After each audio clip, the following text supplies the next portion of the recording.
In this lesson, you will learn to use database with Nodejs, and the database of our choice is Mongodb. Mongodb is a popular choice for any Node.js applications. Once we have database, we will be able to create new posts and save them in the database. Then we can retrieve those saved posts from database and return back to the users. So we're going to begin with MongoDB, and there are two ways you can begin with MongoDB.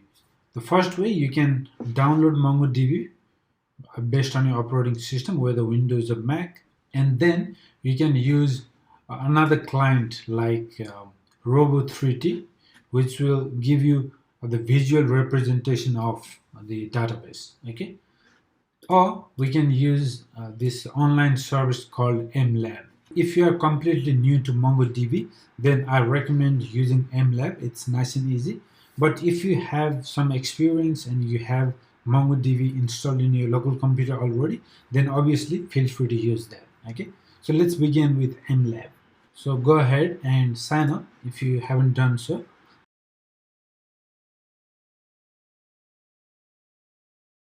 Then you can log in with your username and password.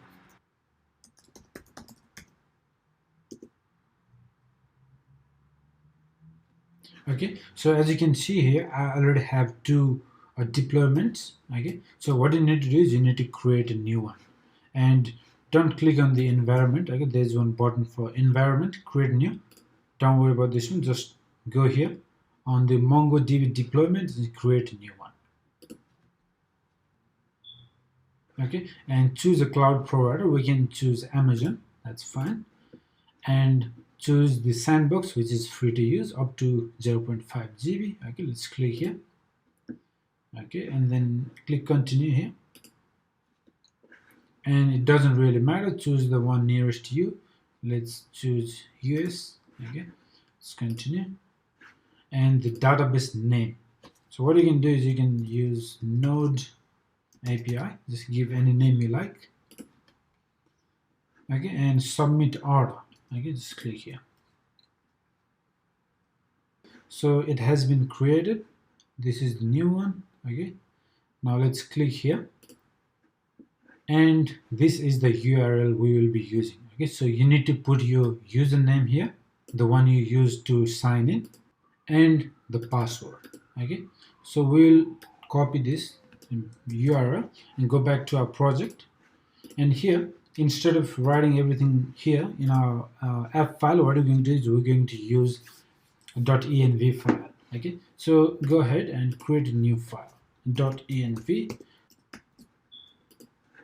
and here let's create our first variable. Let's call it Mongo URI.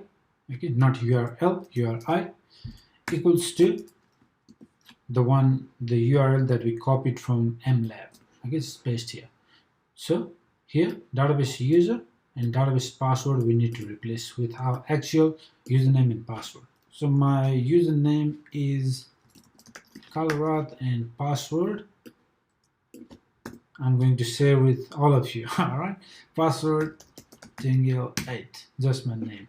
Okay, and this is the actual URI for our MongoDB database. Beautiful. Now let's create one more environment variable. Let's call it port. Let's make it capital letter. Port equals to, let's call it 8080. Okay, let's save it, and let's use this port as well in our app.js. But how do we load these environment variables to any of our files? You can't refer to them directly here. So what we need is we need a package. We need to use one of the npm packages that is called .env, that will help us access these environment variables in any of our files. Okay, so let's go ahead and let's install this package. So let me install npm i.env. Okay. Okay, so once that's done, we can require that. So this is our main file here, app.js. Let's require const.env equals to require.env. Then to use this .env, we need to invoke the config method. Okay, so .env.config, we need to invoke like this. Then we can access any of the environment variables. Okay. Now let's begin with port. Okay, so we have mentioned the port number here in .env, so we can refer to the env for that. Okay, so here const port equals to process.env dot port. Okay, that is the variable. If that is not available, then we just give default value 8080. Okay, so as long as it is available in the env file, then we will take from there. If not, we give them the default value. Okay, so this is helpful when you deploy your application to the production. In the production environment, you will set a different port number here, so that way your application will continue to work smoothly. Okay, you don't have to go into these files and manually change inside. Okay, so that's the whole point. Now if you're confused about process, make sure to check out the previous section. I have explained everything in detail.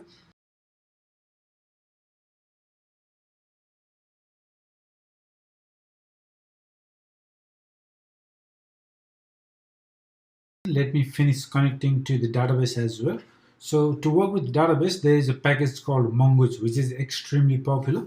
Okay, so let's go ahead and install that package. So npm install mongoose. Okay, now while it's happening, let's go to our app.js and let's import that. Okay, so const mongoose equals to require mongoose. Okay, then we can configure the database. Okay, so what we can do is mongoose, and mongoose gives us this method called connect. So to connect to the database, we need to give the URL. Okay, so the URL will be process.env.mongo URI. Okay, so that is the name, Mongo URI, and this is the URL. Okay, then this is a promise-based library, so we can use then and catch block. Okay, so then takes a function as an argument. Okay, we use arrow function here. So what we're going to do is, if it is successful, we're going to console log, and because it's one line statement, I don't need the curly brace, so let me get rid of that, and let's write console log db connected. Okay, then we also can use another method, mongoose.connection.on. Now this will give us if there is some error. Okay, on error, we use again the arrow function here. Okay, so if we get error, we console log, let's use backticks, so db connection error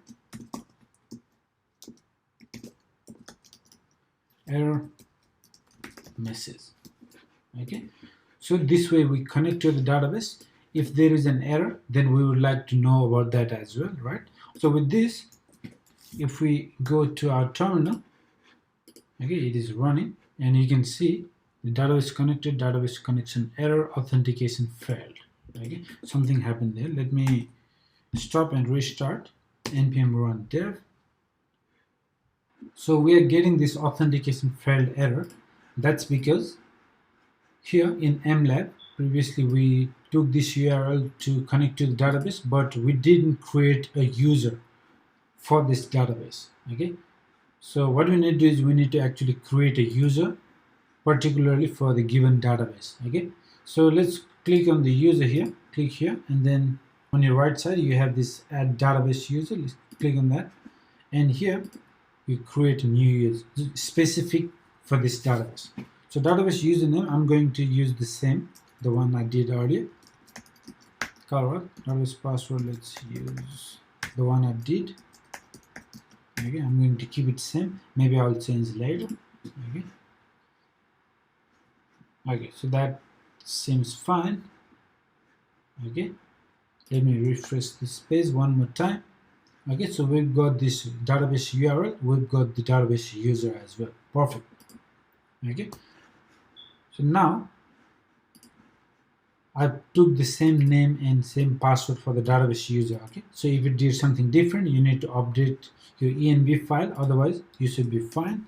So go back to your terminal, stop it and restart one more time, and this time we get DB connected. There is no more error. Let me zoom a little bit to make it a bit bigger. Okay, so you see here, so deprecation warning, current URL string parser is deprected.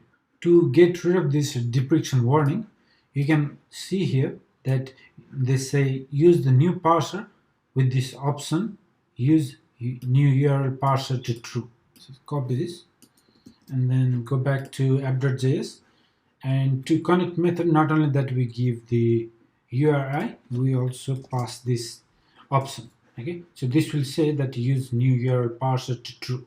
Okay, so with this, if we go back, this deprecation warning is gone. That means we are ready to start using MongoDB in our Node.js application. So let's continue further and let's explore what else we can do to get going and start building this awesome API with Node.js. See you in the next lesson. Thank you.